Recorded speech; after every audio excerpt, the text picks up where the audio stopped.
ربنا إنك من تدخل النار فقد أخزيته. Boy hidayet dame Kur'an-ı Kerim rehberi şu nasirat-ı mustakim.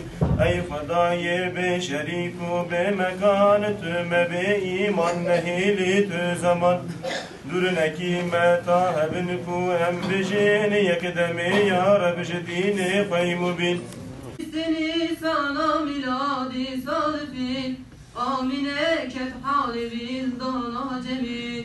Nureki geçra bu serine hanuma bu düşek şu ser cihan mesned khan.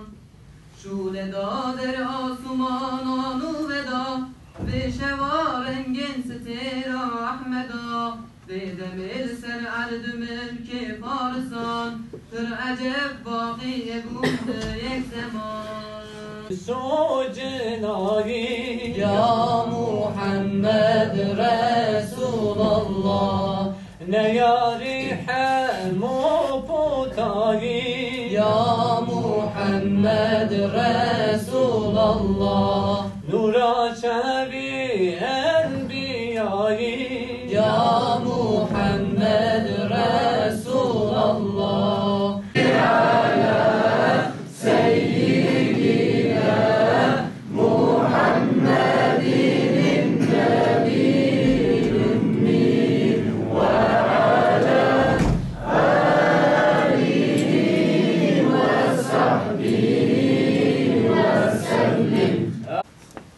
Değerli kardeşler, hepiniz bu kutlu doğum programına hoş gelmişsiniz, sefalar getirmişsiniz.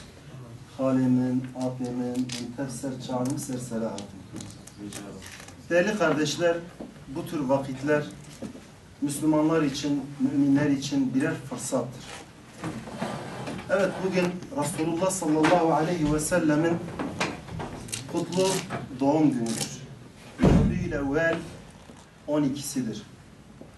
Hakikaten Resulullah sallallahu aleyhi ve sellemin kutlu doğumu bizler için, bütün insanlık için bir değişim ve dönüşümün başlangıcı olmuştur.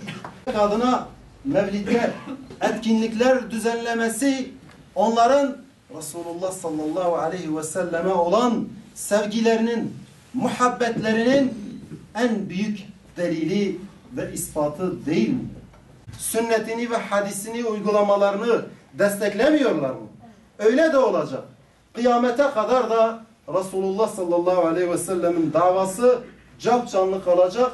Onun sünneti yepyeni olacak. Aynı Kur'an-ı Kerim canlılığını, tazeliğini koruduğu gibi kardeşler. Evet, Resulullah sallallahu aleyhi ve sellem öyle bir çağda gelmişti, hepinizin malumu, karanlık bir söz işittik ki Allah yoluna davet ettiğimiz için. Hadi nefsimizi sorgulayın. Yoksa bizim canımız Hazreti Resulullah'ın canından daha mı tatlıdır? Yoksa bizim kanımız onun kanından daha mı değerlidir? Yoksa bizim izzeti nefsimiz, şerefimiz, onurumuz, kibrimiz haşa. Haşa bunlar mı engeldir? Haşa. Resulullah sallallahu aleyhi ve sellem eğer İslam için ter dökmüşse o bizim örneğimiz, önderimiz değil mi ya? Bizim de ter dökmemiz lazım.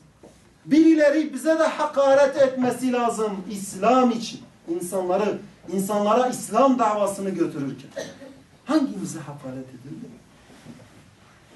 Hani Hazreti Ömer'i bilmiyor musunuz ya? İslam için zulüm, eziyet, cefa, çile, hakaret görmediği için kendi inancından şüphe ediyordu. Yoksa birileri bize garanti mi verdi? Cenneti garantiledik mi? Öyle bir şey mi oldu kardeşler?